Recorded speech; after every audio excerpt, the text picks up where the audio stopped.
Bonjour à tous, c'est Larico. Alors aujourd'hui on se retrouve pour une petite vidéo quasiment similaire à comment choisir son 125 étant donné que c'est comment choisir son 50. Alors il y a beaucoup de personnes qui m'ont demandé comment choisir son 50. Ils m'ont dit oui, j'aimerais bien une vidéo, patati patata. Donc je fais une petite vidéo. Je sais pas du tout ce que ça va donner parce que j'ai la voix complètement défoncée, voilà. Alors, cette vidéo va se décomposer en deux parties, tout comme l'étape je veux une moto, j'ai une moto. C'est-à-dire que à partir du moment où vous voulez une moto, il faut que vous la choisissiez. Je pars du principe que vous êtes comme moi au tout début où vous ne connaissez absolument rien ou voire un tout petit peu. Et que vous avez besoin de conseils pour savoir qu'est-ce qu'il vous faut comme moto, patati patata.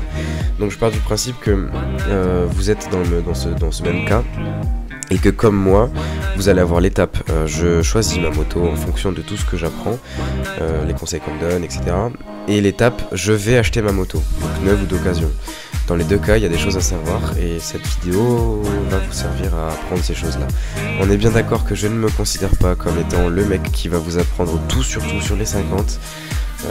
Sur les motos, enfin bref, je suis juste là pour vous faire partager ce que moi j'ai pu apprendre car je suis passé par là. Actuellement j'ai ma petite voiture, j'ai eu mon 125, j'ai eu le permis, etc. Donc j'ai eu le 50, j'ai eu un scooter même. Je crois que c'était un Ludix Blaster Furious, je reviendrai là-dessus tout à l'heure. C'est des choses à savoir et je ne considère pas être celui qui vous fera apprendre tout sur tout, mais voilà, c'est quand même important. Donc on commence tout de suite par comment choisir sa moto, que faut-il savoir. Donc Supermoto, Enduro ou Sportive, ce sont les trois seules motos que vous pourrez croiser dans la rue en 50 cm3. Donc les avantages d'un Supermoto, je vais le faire très brièvement, hein, ça va être que c'est une moto qui est... pour un 50 cm3, je pense que c'est le mieux. Vous avez des pneus route d'une dimension qui est pas trop bâtard. Vous avez en général des freins d'une taille correcte. Vous avez une facilité à démonter votre moteur qui est vachement... c'en est même amusant tellement c'est simple en fait. Je dis ça marche aussi pour l'enduro, mais l'enduro ça va plus être suspension vachement plus souple, etc. pour aller dans la terre. Si vraiment elle a des suspensions qui sont spécifiques enduro, mais sinon ça va être les mêmes, exactement les mêmes. Vous allez juste avoir des pneus de terre et basta quoi. Donc, voilà. Et sportive par contre, là je vais passer un petit peu plus de temps. Sportive c'est pire que les 125 dans le sens où les 125 déjà qu'il n'y a rien dans le ventre, vous allez vraiment avoir que de la gueule. Et je trouve que c'est quelque chose ça doit s'accorder. Une moto qui est belle, qui est vraiment très très belle, mais qui n'avance pas, je sais pas, ça le fait pas en fait. C'est comme la Peugeot RCZ. Elle est jolie, hein, mais c'est une traction. Quelle marque choisir? Donc je vais vous citer les marques qui pour moi sont les marques les plus courantes, on va dire, fiables, etc. Si vous achetez ces marques-là, je tiens pas à faire de la pub ou quoi que ce soit, mais si vous achetez ces marques-là, et si un jour vous avez un pépin, vous êtes sûr de retrouver une pièce, vous êtes sûr que les garagistes vont pas se faire chier parce qu'ils connaissent pas ce genre de moto, ça va pas être une merde japonaise ou quoi que ce soit. Ce sont vraiment des motos qui sont connues. En général, ça va être soit des moteurs AM6 de chez... je me rappelle plus qui c'est AM6. Le moteur AM6 c'est un très très bon moteur, je me rappelle plus qui c'est qui le fait. Non mais ça le fait pas de pas le dire. Le moteur AM6, c'est Minarelli, voilà. Donc Minarelli fait de très bons moteurs pour 50. En tout cas le AM6. Et le deuxième moteur qui va être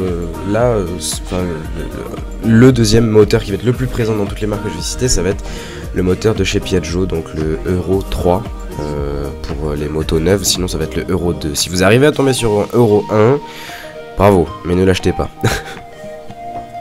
Donc, pour les marques, ça va être Aprilia, Beta, CPI, Derby, Gilera, HM, MBK, Peugeot, Riju, Sherco, Yamaha. Donc je suis conscient que j'ai pas cité toutes les marques, vraiment toutes les marques, voilà.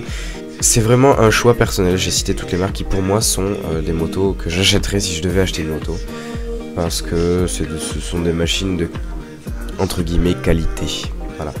Projet de modification ou non? Alors ça c'est une question qu'il faut se poser, mais qui est difficile à se poser.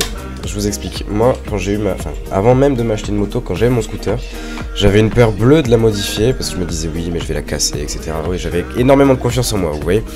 Et en fait, je me disais que je les modifierais jamais, mais en fait, quand vous roulez à 50, franchement, c'est tellement nul. Donc du coup, je les ai modifiés. Et ça, c'est important à savoir parce que un moteur AM6, lorsque vous voudrez le modifier, si par exemple vous voulez mettre un kit 70, 80, quelque chose, il faudra impérativement changer le vilebrequin, voire l'embrayage, parce que le vilebrequin ne supporte pas, ou alors supporte très peu ou très mal la modification.